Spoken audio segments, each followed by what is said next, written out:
اور آپ کا اس میں پاکستان کے ملکی حالات میں، عوامی مفادات میں لوگوں کے آسانیاں پیدا کرنے میں بڑا اہم رول ہے، جس پر میں ہمیشہ آپ کو خراج تحسین پیش کرتا ہوں۔ پاکستان آج کل میں سمجھتا ہوں کہ خدا کے فضل و کرم سے آپ نے دیکھا ہوگا کہ دنیا میں اس کو بڑی پذیرائی ملی، اور ایک پیس میکر، ایک امن پسند اور امن قائم کرنے والا ملک کے طور پر سامنے آیا۔ اور پہلی دفعہ یہ ہوا کہ پوری دنیا میں، خواہ اس کا تعلق کسی بھی بلاک سے ہے، کسی بھی سسٹم سے ہے، لیکن انہوں نے ہر ایک نے پاکستان کی یہ جو امریکہ اور ایران کے درمیان جنگ تھی، اسرائیل اور ایران کے درمیان جنگ تھی، اس میں جو کلیدی کردار ادا کیا گیا، جو مثبت کردار ادا کیا گیا، جتنے میں سمجھتا ہوں کہ بڑی محنت کے ساتھ، بڑی جدوجہد کے ساتھ، بڑے صبر کے ساتھ، بڑے تحمل کے ساتھ جو ہے وہ ثالثی کا کردار ہوا اور وہ کامیاب ہوا، اس پر میں سمجھتا ہوں کہ ہم سب اللہ تعالیٰ کے حضور بھی شکریہ ادا کرتے ہیں اللہ کا کہ اس نے پاکستان کو اتنی بڑی عزت سے سرفراز کیا۔ اور اس میں یقیناً میں سمجھتا ہوں کہ ہماری حکومت، جناب وزیر اعظم شہباز شریف صاحب اور فیلڈ مارشل جناب سید عاصم منیر صاحب کریں بڑا کلیدی کردار ادا کیا، ان کو بھی خراج تحسین پیش کرنا چاہتا ہوں۔ میں یہ سمجھتا ہوں کہ پاکستان میں ہر ایک کو یہ علم ہے کہ کہیں نہ کہیں جو ہے وہ ایک گڑبڑ کرائی جاتی ہے، کہیں نہ کہیں پر جو ہے وہ ٹیررسٹ اٹیک کرتے ہیں۔ پاکستان کے امن کو تہ بالا کرنے کے لیے ایک بڑے عرصے سے اور بڑے تواتر کے ساتھ جو ہے وہ ہمارے جو دشمن ہیں وہ ان کاوشوں میں لگے ہوئے، اور وہ کوئی موقع جانے نہیں دیتے جہاں وہ پاکستان کے استحکام کو، پاکستان کے امن کو، پاکستان کے عوام کو جو ہے وہ کوئی نہ کوئی نقصان پہنچانے کا کوشش نہ کریں۔ آج کل بھی ہندوستان کی پراکسیز، خواہ وہ بلوچستان ہے، خواہ وہ KPK ہے، خواہ وہ کشمیر ہے، اس میں سرگرم ہے، اور پاکستان کے باقی حصوں میں بھی۔ اس لیے میں سمجھتا ہوں کہ آج ہر پاکستانی کا یہ فرض ہے، تمام سیاسی جماعتوں کا یہ فرض ہے کہ ہمیں سب سے پہلے جس چیز کی ضرورت ہے وہ پاکستان میں امن کی ضرورت ہے، پاکستان میں استحکام کی ضرورت ہے۔ پاکستان میں جہاں پر سیاسی استحکام ہوگا، جہاں امن ہوگا وہاں سیاسی استحکام ہوگا، وہاں معاشی استحکام ہوگا، وہاں خوشحالی ہوگی۔ اور ہمارے جو دشمن ہیں، ہندوستان خاص طور پر اور اسرائیل جو ہے، وہ پاکستان میں امن نہیں دیکھنا چاہتے، وہ اس ملک کو ترقی کی شاہراہ پر سفر کرتے ہوئے نہیں دیکھنا چاہتے، وہ اس کی ترقی کے راستے میں دیواریں کھڑی کرنا چاہتے ہیں۔ اور ان کے یہ مسموم ارادے جو ہیں وہ کہیں نہ کہیں جو ہے وہ ہر وقت جس تگ و دو میں لگے ہوئے ہیں، اس کو فیل کرنے کا، ان کو ناکام کرنے کا ایک ہی حربہ ہے کہ پاکستان کے لوگ متحد ہوں، اپنے دشمن کو پہچانیں، اور ہم کسی قسم کے پروپیگنڈے سے متاثر نہ ہوں۔ آج کل یہ سوشل میڈیا پر بھی بہت بڑا ایک جنگ ہے، اور میں سمجھتا ہوں کہ یہ ایک نیا ٹرینڈ آیا ہے ہماری، تو پہلے تو ہماری زندگیوں میں تو نہیں تھا، آپ لوگ جو نوجوان تو اس کو بخوبی سمجھتے ہیں کہ اس نے یہ ایک دو دھاری تلوار ہے جو پاکستان کو فائدہ بھی دے سکتی ہے اور نقصان بھی دے سکتی ہے۔ اس پر میں سمجھتا تھا کہ میڈیا کے ہمارے لوگ، میڈیا کے قلم کار جن کو اللہ تعالیٰ نے قلم میں طاقت دی ہے، وہ اس کے بارے میں لکھیں، لوگوں کو اس معاملے سے روشناس کرائیں کہ ہر پوسٹ جو ہے، ہر خبر جو حقیقت نہیں ہوتی، وہ کئی دفعہ ایسے انداز سے دشمن کی طرف سے آتی ہے کہ ہمارے لوگ جو ہیں اس سے متاثر ہوتے ہیں، اس سے تفرقہ پیدا ہوتا ہے، تقسیم پیدا ہوتی ہے، نفرت پیدا ہوتی ہے، اپنے سیاسی جماعتوں کے درمیان نفرت پیدا کی جاتی ہے، مختلف طبقات کے درمیان نفرت پیدا کی جاتی ہے، قومی اداروں کے درمیان اور عوام کے درمیان نفرت پیدا کرنے کی جو ہے وہ کوشش کی جاتی ہے، جس کو روکنا ہم سب کا فرض ہے۔ اور اس کے لیے میں سمجھتا ہوں کہ قومی یکجہتی جو ہے اس وقت کی سب سے اہم اور پہلی ضرورت ہے۔ میں سمجھتا ہوں کہ یہاں کشمیر کی بات ہوئی ہے، اور ہماری کشمیر سے ہماری ایک امیدوار بھی یہاں پر موجود ہے، تو میں یہ کہنا چاہوں گا کہ پاکستان پیپلز پارٹی کشمیر میں غیر جانبدارانہ، منصفانہ اور شفاف انتخابات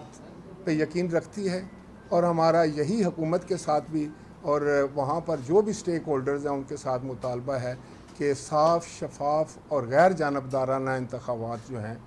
وہی جو ہیں وہ ہماری بہت ساری مشکلات کا حل ہے۔ اور آپ نے دیکھا ہوگا کہ گلگت بلتستان میں پاکستان پیپلز پارٹی نے حکومت بنائی، پاکستان پیپلز پارٹی مفاہمت کی پالیسی پر جو ہے وہ قائم ہے، اور ہم نے وہاں پر بھی اتحادی حکومت بنائی، لوگوں کو ساتھ لے کر چلے۔ مقصد یہ تھا کہ علاقے میں سیاسی استحکام پیدا کیا جائے۔ وہاں جس وقت سیاسی استحکام ہوگا تو معاشی استحکام ہوگا، معاشی استحکام ہوگا تو علاقہ جو کہ وہ بیکورڈ علاقہ ہے وہاں بہت کام کرنے کی ضرورت ہے، اور وہاں اس کی یہ ضرورت تھی کہ ہم سب مل کر مفاہمت کے ساتھ اس علاقے کی تعمیر و ترقی کریں اور ایک کامیاب اور مستحکم حکومت بنائیں۔ اسی طرح ہم سمجھتے ہیں کہ وہاں پر ہمارے چیئرمین صاحب نے کشمیر کے حوالے سے بھی بات کی، آج بھی وہ شام 5 بجے جو ہے وہ میٹنگ کر رہے ہیں، ان کا پروگرام طے کیا جا رہا ہے، وہ کشمیر کا دورہ بھی کریں گے، کیونکہ کشمیر جو ہے وہ پاکستان پیپلز پارٹی کے دل کے بہت قریب۔ اور اس پر کوئی سیاسی بات میں نہیں کر رہا، لیکن یہ حقیقت ہے کہ شہید ذوالفقار علی بھٹو صاحب سے لے کر محترمہ بے نظیر بھٹو سے لے کے جناب آصف فضلی زرداری سے لے کے جناب بلاول بھٹو زرداری صاحب، تمام جو قیادت ہے ہماری وہ کشمیر کے ساتھ بڑے والہانہ طریقے سے نہ صرف محبت کرتی ہے بلکہ جڑی ہوئی، اور کشمیر کے لوگ بھی پاکستان پیپلز پارٹی کی عزت اور تکریم کرتے ہیں۔ اس لیے مجھے امید ہے کہ ہم بھرپور طریقے سے کشمیر کا الیکشن لڑیں گے۔ پنجاب میں بھی کوئی 10 سیٹ کے قریب سیٹیں ہیں، اسی طرح باقی بھی یہاں ٹوٹل جو ہیں وہ 12 سیٹیں ہیں مہاجرین کی، ان پر بھی الیکشن ہوگا۔ مہاجرین کے سیٹوں کے معاملے میں جو ہے وہ بہت بات چیت ہوئی، اس کمیٹی میں بھی موجود تھا، ہر ممکن کوشش تھی کہ کسی نہ کسی طرح سے یہ مسئلہ حل ہو جائے، لیکن یہ کوئی ٹیکنیکل ہے، آئینی مسئلہ ہے، جو کشمیر کا آئین ہے وہ اس کے تحت ہی ایک اسمبلی اس پر کوئی فیصلہ لے سکتی ہے۔ تو اب یقیناً جب نئی اسمبلی معرض وجود میں آئے گی تو وہ اس مسئلے کو بھی انشاءاللہ تعالی حل کر لیں گے، لیکن ہماری یہ خواہش ہے، ہماری یہ کوشش ہے، ہماری یہ استدعا ہے کہ کشمیر جو ہے وہاں پر پرامن انتخابات ہوں، وہ ایسے انتخابات ہوں کہ کشمیری عوام کے جو ہے اس کو تسلیم کریں، پاکستان کے لوگ اس کو تسلیم کریں اور دنیا اس کو تسلیم کرے، اور مجھے یقین ہے انشاءاللہ تعالی کہ ایسے ہی ہوگا، اور پاکستان پیپلز پارٹی جو ہے وہ بھاری اکثریت سے آزاد کشمیر کے انتخابات میں کامیابی حاصل کرے گی۔ تو اس کے علاوہ جو سب سے اہم اس وقت مسئلہ پاکستان کو درپیش وہ ہے ہندوستان کا رویہ، جو ہمارے آبی وسائل جو ہے وہ ختم کرنا چاہتا ہے، جو ہمارا پانی روکنا چاہتا ہے۔ حالانکہ سندھ طاس معاہدہ جو ہے وہ موجود ہے، اور اس کو ایک انٹرنیشنل پذیرائی ہے، اور ایک مورل اوبلیگیشن بھی ہے ہر دو فریقین پہ کہ وہ یک طرفہ طور پر یہ معاہدہ جو ہے اس کو منسوخ یا اس کو معطل نہیں کر سکتے۔ لیکن آپ ہندوستان کی ہٹ درمی دیکھیے، پاکستان کے لیے ان کی نفرت دیکھیے،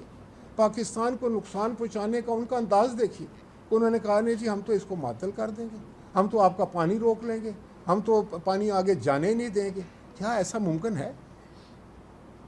میں سمجھتا ہوں کہ شاید بھارتی موقف جو ہے وہ اتنا احمقانہ ہے کہ اس کو عالمی عدالت انصاف بھی غلط قرار دے چکی ہے۔ دنیا کے ہر فورم پر اس کو میں سمجھتا ہوں کہ غلط قرار دیا گیا ہے کہ یہ ایک ایسا موقف ہے ہندوستان کا جو کسی طور پر وہ تو انسانیت کے بھی نزدیک ترین چیز نہیں ہے، یہ تو انسانوں کی بات ہے، کیونکہ جانوروں، پرند اور چرند کا پانی روکنا جو ہے وہ بھی میں سمجھتا ہوں کہ بہت ہی غیر انسانی فعل ہوگا۔ تو میں سمجھتا ہوں کہ اگر بھارت جو ہے اپنی اس ضد پہ اڑتا ہے تو اس کو یہ بھی معلوم ہونا چاہیے کہ خواہ ہمارا تعلق کسی سیاسی جماعت سے، کسی مکتبہ فکر سے ہے، کسی سوچ سے ہے، ہم پاکستانی ہیں، اور خدا کے فضل و کرم سے ہم اپنے آبی وسائل کا تحفظ کریں گے، اور اس طرح تحفظ کریں گے کہ دنیا دیکھے گی، اور ہندوستان کو یہ بڑا مہنگا پڑے گا۔ اور اس نے پہلے بھی دیکھ لیا تھا 10 مئی کو، اب یہ 10 مئی ثانی جو ہے کیا وہ اس کا انتظار کرنا چاہتا ہے؟ تو میں اس کو انتباہ کرنا چاہتا ہوں پاکستان کی عوام کی طرف سے، پاکستان پیپلز پارٹی کی طرف سے، کہ وہ اس سے باز آئے، اور یہ کام اگر اس نے کیا تو اس کو بہت مہنگا پڑے گا۔ پاکستانی قوم کسی صورت میں بھی اس کو برداشت کرنے کے لیے تیار نہیں ہوگی، بلکہ اپنے وسائل کا نہ صرف تحفظ کرے گی بلکہ ہندوستان کو منہ توڑ جواب بھی دے گی انشاءاللہ۔ پاکستان بنیادی طور پر پرامن ملک ہے۔ ہمارے کوئی حکومت بھی ہو، ہماری خارجہ پالیسی اور ہماری جو پالیسی رہی وہ امن کی رہی ہے، اپنے پڑوسیوں کے ساتھ امن اور بھائی چارے کے ساتھ وقت گزارنے کی رہی ہے، ایک دوسرے کی مدد کرنے کی رہی ہے۔ لیکن افسوس کہ ہندوستان نے ہمارے ارد گرد جو کارروائیاں شروع کی، جو جال پھچایا، جس طرح سے پاکستان کو نقصان دینے کی کوشش کر رہا ہے، تو اس کے لیے اب اس کے خلاف اس کے علاوہ کوئی چارہ نہیں کہ ہم ہندوستان کا جو اصل چہرہ ہے وہ دنیا کو دکھائیں۔ جو ہیومن رائٹس کی بات کرتا تھا، جمہوریت کی بات کرتا تھا، بڑی جمہوریت کی بات کرتا تھا، اور وہ کس انداز سے انسانی حقوق کو پائمال کرتا ہے اپنے ایک پڑوسی ملک کے اندر جو ہے وہ انتشار پھیلانے کے لیے، اور اس کے سارے ثبوت جو ہیں وہ ساری دنیا کے سامنے آ چکے ہیں، اور آپ بھی اس سے بخوبی واقف ہیں۔ ہمارے اپنے اختلافات ضرور ہیں، سیاسی جماعتوں کے اندر ہوتے ہیں، اور یہ قدرتی امر ہے، لیکن ہمارے جو بھی اختلافات ہیں